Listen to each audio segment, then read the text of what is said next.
আমি অভিনেতা হলাম, আমি গায়ক হলাম বলে যে আমার জন্য আইন হয়ে গেছে এমন কোনো কথা না।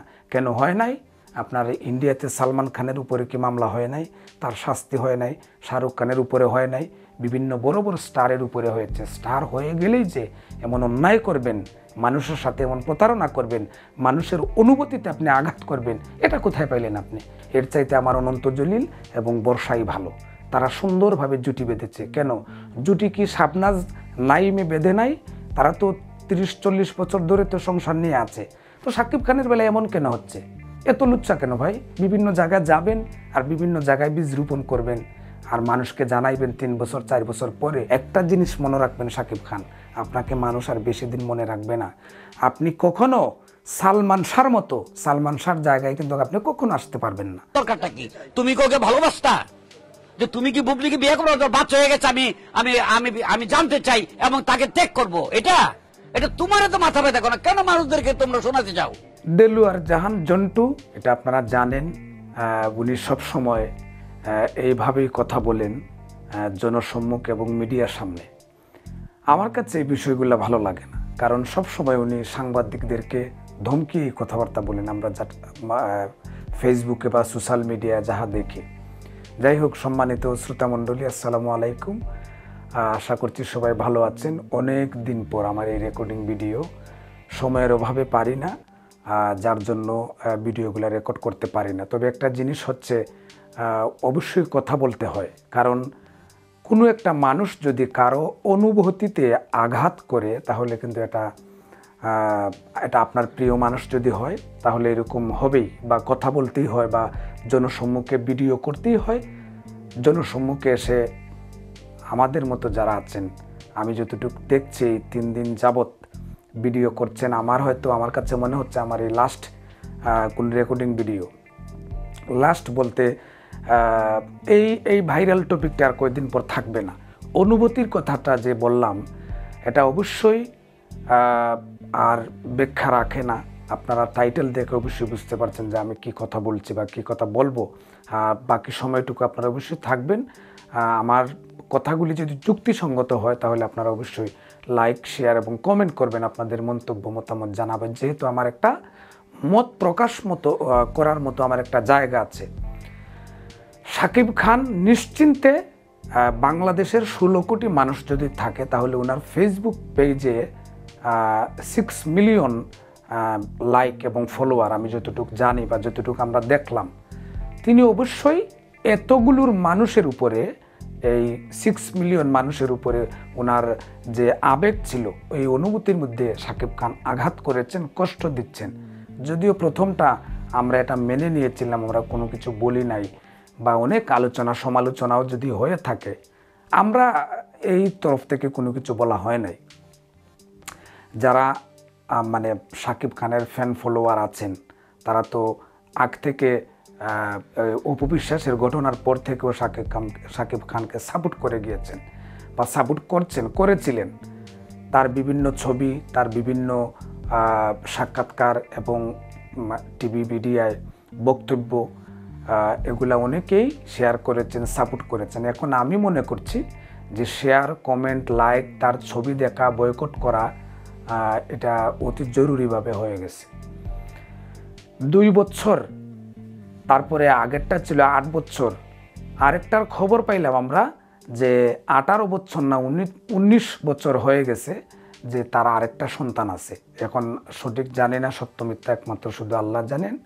আর এর ভিতরে বলে রাখি যে খবরটা আপনারা ইতিমধ্যে দেখেছেন যে তার 19 বছরের একটা সন্তান রয়েছে চিত্রনায়িকা রাত্রির ঘরে।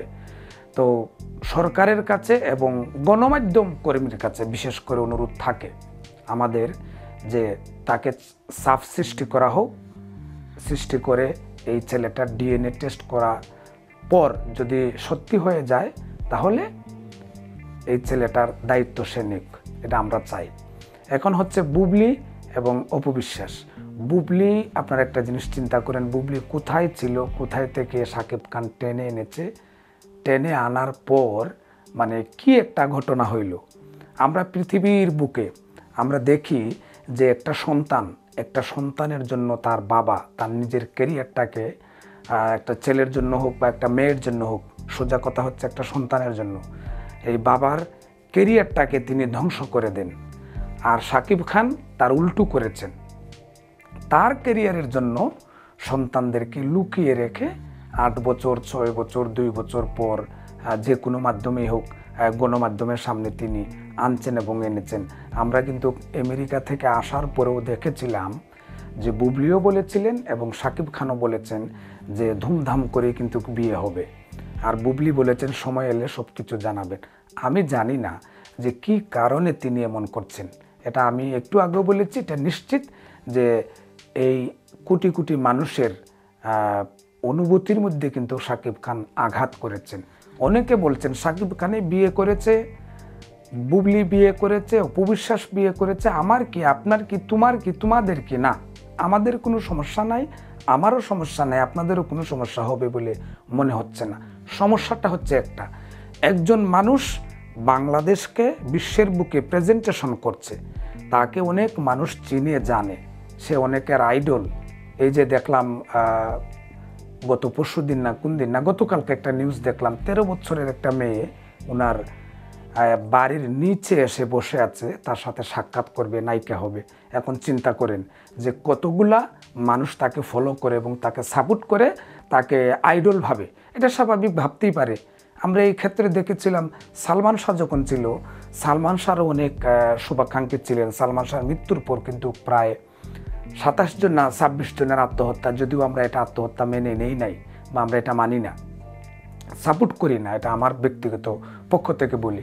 তো এর জন্য যেহেতু আপনাকে সাপোর্ট করে, আপনাকে আইডল ভাবে, আপনাকে বুঝতে হবে যে আপনি কোন জিনিস করলে পরে মানুষ আপনার উপরে খেপে যাবে, বা কোন জিনিস করলে আমার দেশের জন্য অমঙ্গল হবে, কোন বিষয়টা সামনে নিয়ে আসলে পরে দেশের মধ্যে বিশৃঙ্খলা সৃষ্টি হবে। আপনার যে ভক্ত অনুরাগী যারা আছেন, যদি ভক্ত এরকম থাকেই না বা বানাইতেই চান না, তাহলে ফিল্মে আছেন কেন? ফিল্মটা ছেড়ে দেন, দেখবেন কয়েকদিন পরে আপনাকে মানুষ ভুলে যাবে।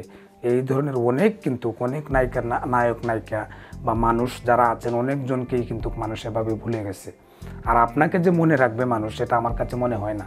আপনার যে কর্মকাণ্ড, আপনার যে চলাফেরা, মানে অনেক মানুষ অনেক ধরনের কথা বলছে, তৃতীয় লিঙ্গের মানুষ অনেকজনে বলেছেন। তো আমি তাদেরকে একটা কথা বলতে চাই, আপনাদের কারণে কিন্তু সাকিব খান এই জিনিসটা করছে। যদি আপনাদের কারণে এই জিনিসটা সে করতো না, তাহলে কিন্তু এই বছরে বছরে সন্তানের বাবা আমরা খবর পাইতাম না। ভালো, এটা তো আমরা গ্রহণ করে নিলাম, কিন্তু শ্রোতার সাথে, তার দর্শকের সাথে এমন লুকোচুরিটা কেন, কোন কারণে? এই জিনিসটাই কিন্তু আমাকে এই কয়দিন ধরেই কিন্তু আমি এই জিনিসটা ভেবে পাচ্ছি না। অনেকে অনেক ধরনের মন্তব্য করেছেন। একটু আগে যে দেলোয়ার জাহান জন্টু বললেন বুবলির বাচ্চা হয়েছে, তাতে আমার কি, তাতে আপনাদের কি, তোমাদের কি? উনি যে ভাবে কথাবার্তা বলেন, এই কথাগুলি আমার কাছে পছন্দ নয়। কারণ উনি আরেকটু সাবলীল ভাষায় যদি মানুষকে বুঝাতে যাইতেন তাহলে ভালো হইতো। এই রাগ করে অনেক কিছু হয় না।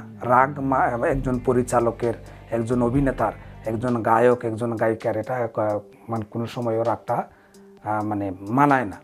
তবে যাই হোক, সাকিব খান এই জিনিসটা করে আমি যতটুকু মনে করছি বড় ধরনের একটা ভুল করেছেন।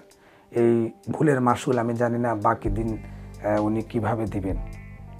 আমার ভিডিও তৈরি করার কারণটা হচ্ছে, আমার টিকটক আইডির মধ্যে সাকিব খানকে নিয়ে আমার একটা ছবি আছে বিমানে, ফ্লাইটে। তো 2016 সালে কিন্তু এটা তোলা। তো আমি যখন আমার ফেসবুক পেজে যখন এই ছবিটা আমি প্রোফাইলে দিই, ঠিক কিছুদিন পরেই এই অপু বিশ্বাসের কাণ্ড। তারপর অনেক মানুষ কি ব্যাপার আমাকে নিয়ে, আমার সাথে অনেক কথাবার্তা, আমাকে অনেক মেসেজ, কি এটা কেন তুমি লাগাইলা, বিভিন্ন ধরনের।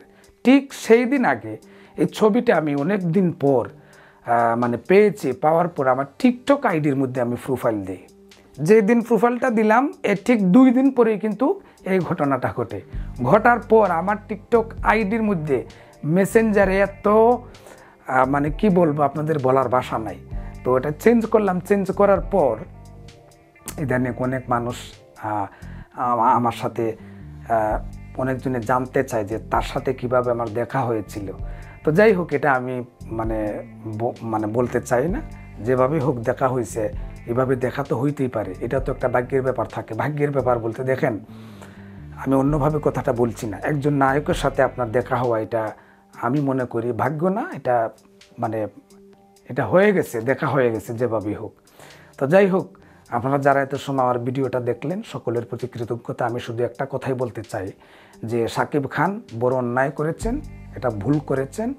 আর এইভাবে ভুল করাটা ঠিক হয় নাই, বা সামনের দিকে তিনি কি করবেন, যদি আরও বড় ধরনের কোনো কিছু করে থাকেন, আমি জানি না কি হবে। কারণ পূজাচেরিকে নিয়ে অনেক আলোচনা সমালোচনা কিন্তু হচ্ছে। আর একটা জিনিস বলে রাখি, অনেকে আলোচনা করছেন যে অনেক মাওলানাদেরকে সাংবাদিক, পুলিশ সবাই বলল যে আপনি যে বিয়ে করেছেন, আপনার কাবিননামা কোথায়। শাকিব খানকে কিন্তু এই কথাটা অনেকে বলছেন না। কেন বলছেন না, কোন কারণে বলছেন না, এটা অনেকে বুঝে, এটা আমরাও বুঝি কোন কারণে এটা বলছেন না। সাংবাদিক ভাইদের প্রতি আমার একটা অনুরোধ থাকে, আপনাদেরকে কিভাবে সে যে কি বলে ঘোলা পানিতে মাছ শিকার করছে, এটা হয়তো আপনারা বুঝতে পারছেন না। আপনাদেরকে ওইভাবে কিন্তু ওই যে ঘোড়ার মতো দৌড় দেওয়াচ্ছে শাকিব খান, তারপরে হিরো আলম, বুবলি, অপু বিশ্বাস, এই নায়িকা জায়েদ খান, মৌসুমী, তারপরে হচ্ছে আরও নিপুণ বিভিন্ন জন। এই চলচ্চিত্রের নায়ক নায়িকাদেরকে নিয়ে আপনারা যেভাবে নিউজ করেন, একজন কোরআনের হাফেজ, একজন কোরআনের আলেম, একজন কোরআনের খেদমতগার, এভাবে নিয়ে যদি আপনারা সত্যিভাবে নিউজ করে আপনারা একটা বড় ধরনের সংবর্ধনার আয়োজন করতেন, তাহলে আপনাদের মিডিয়াটা বাংলাদেশ যথা সারা বিশ্বের বুকে আরও সুন্দরভাবে বাংলাদেশের মিডিয়াটা হইতো। আমি কাউকে দোষ দিই না, শুধু এই কথাটাই বলি যে প্রত্যেক মানুষ কিন্তু এইভাবেই কথাবার্তা আপনাদেরকে বলছেন। আপনারা এই বাজে ধরনের নিউজ থেকে বিরত থাকলে সবচাইতে ভালো হয়। আপনারা তো থাকবেনই। অনেকে তো বলেন যে সরকারের গুণগান, সরকারের বিরুদ্ধে কোনো নিউজ করা যাবে না বা করা যাচ্ছে না, যার জন্য আপনারা এন্টারটেনমেন্ট নিয়ে আছেন বড় বড় টিভি চ্যানেলগুলো। তো এটা আমরা দেখে কিন্তু অনেক মর্মাহত হই। এই যে বিগত কিছুদিন আগে দেখলাম এয়ারপোর্টের মধ্যে আপনার লাগেজ চুরি হয়ে যাচ্ছে। যদিও আপনাদের 2-1টা নিউজ দেখি, কিন্তু এটাকে তো আপনারা অন্তত 1 মাস 15 দিন যদি এইভাবে নিউজের উপরেই রাখতেন, তাহলে বাংলাদেশের মানুষ হয়তো একটা কোনো সুফল পাইতো। একটা নিউজ করলেন, তারপরে শেষ।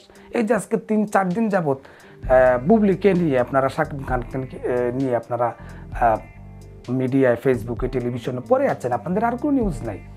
এতটুকু দেখতে পাচ্ছি আর কি। তো যাই হোক, আমি জানি না আমার এই কথাগুলি আপনারা কে কোনভাবে নেবেন, নিলেও আমার কোনো কিছু করার নেই। আমার ব্যক্তিগত মত থেকে আমার এই মতটা প্রকাশ করলাম যে শাকিব খান সারা বাংলাদেশের যারা ইয়াং জেনারেশন আছেন তাদের অনুভূতি নিয়ে খেলা করছেন, এবং অনুভূতির মধ্যে উনি বিরাট বড় ধরনের একটা আঘাত করেছেন। আমরা চাই এর সুষ্ঠু সমাধান। আর যদি শাকিব খানকে আইনের আওতায় নেওয়া যায়, কেউ যদি নিতে পারে বাংলাদেশের, তাহলে আমি মনে করছি যে এটা সুফল হবে। কারণ আমি অভিনেতা হলাম, আমি গায়ক হলাম বলে যে আমার জন্য আইন হয়ে গেছে এমন কোনো কথা না। কেন হয় নাই? আপনার ইন্ডিয়াতে সালমান খানের উপরে কি মামলা হয় নাই? তার শাস্তি হয় নাই? শাহরুখ খানের উপরে হয় নাই? বিভিন্ন বড় বড় স্টারের উপরে হয়েছে। স্টার হয়ে গেলেই যে এমন অন্যায় করবেন, মানুষের সাথে এমন প্রতারণা করবেন, মানুষের অনুভূতিতে আপনি আঘাত করবেন, এটা কোথায় পাইলেন আপনি? এই সাহসটা আপনাকে কে দিয়েছে? তো এই জিনিসটার একটা সমাধান হোক, এবং শাকিব খানকে বয়কট করে আপনারা অন্য কোনো নায়ককে সামনে নিয়ে আসেন। অনেক আছে তো, তারা কই? তারা তো আপনার একটা ফিল্ম করলে আপনারা এইভাবে প্রচারণা করেন না। এর চাইতে আমার অনন্ত জলিল এবং বর্ষাই ভালো। তারা সুন্দরভাবে জুটি বেঁধেছে। কেন জুটি কি শাবনাজ নাইমে বেঁধে নাই? তারা তো 30-40 বছর ধরে তো সংসার নিয়ে আছে। তো শাকিব খানের বেলায় এমন কেন হচ্ছে? এত লুচ্চা কেন ভাই? এই লুচ্চামি করার কি দরকার? বিভিন্ন জায়গায় যাবেন আর বিভিন্ন জায়গায় বীজ রোপণ করবেন, আর মানুষকে জানাইবেন 3 বছর 4 বছর পরে। এটা কোনো কথা? একটা জিনিস মনে রাখবেন শাকিব খান, আপনাকে মানুষ আর বেশি দিন মনে রাখবে না। আপনি কখনো সালমান শাহর মতো, সালমান শাহর জায়গায় কিন্তু আপনি কখনো আসতে পারবেন না। এটা আমার একটা দৃঢ় বিশ্বাস। অনেকে তো বলছে যে নাকি আরে কয়দিন আগে একটা কোন পরিচালক দেখলাম বলল যে সালমান শাহ কোথায় আর শাকিব খান কোথায়। হ্যাঁ, সুপারস্টার হইছেন আপনি, হইতে পারছেন ঠিক, কিন্তু আপনার পরিপূর্ণতা ইমেজ আপনি ধরে রাখতে পারেন নাই। আপনি বিভিন্ন সময়ে বিভিন্ন ছবিতে অ্যাকশন করে অভিনয় করে সমাজকে উপহার দিচ্ছেন, মানুষকে বোঝাচ্ছেন, কিন্তু নিজের ঘরে যে নিজের ভিতরেতে এত দুর্নীতি আর কয়েকদিন পর পরে প্রকাশ পায়। আপনি ধুমধাম করে বিয়ে করলে সারা বিশ্বের বুকে মানুষে দেখতো, তাই না? ধুমধাম করে বিয়ে করলে সারা পৃথিবীর বুকে নিউজ করতো। আপনি যেহেতু বাংলাদেশের একজন সুপারস্টার, এখন তো বাংলাদেশে আপনাকে সুপারস্টার ডাকবে না, সুইপার ছাড়া তো কোনো কিছুই বলবে না। বলছে তো অনেকে। আপনি কমেন্ট বক্স অফ করে দিয়েছেন কেন? সাহস থাকলে কমেন্ট বক্স খুলে দেন, দেখেন পাবলিক আপনাকে কি কয়। তাহলে সব কিছু অফ করে দেন, শেয়ারও অফ করে দেন, লাইকও অফ করে দেন। তো যাই হোক, আমার এই কথাগুলি হয়তো শাকিব খান পর্যন্ত পৌঁছবে না। যারা 2-1 মানুষের দেখবেন, আমার একাত্মতা আমি ঘোষণা করলাম বা মত প্রকাশ করলাম, যেহেতু আমার প্রকাশ করার মতো একটা ইউটিউব চ্যানেল আছে, ফেসবুক পেজ আছে। এই কথাগুলি বলার সময় নাই, বা এই ধরনের কন্টেন্ট ভিডিও ক্রিয়েট করতে বা তৈরি করতে এই ধরনের কিন্তু সময় আমার কাছে নাই, যার জন্য আমি একটু দূরে আছি। তো যাই হোক, কথাগুলি বললাম, অনেকের কাছে ভালো লাগতে পারে, আর অনেক কথা জমা। যদি সময় পাই অন্য কোনো ভিডিওতে বলবো। ভালো থাকুন, সুস্থ থাকুন। আসসালামু আলাইকুম।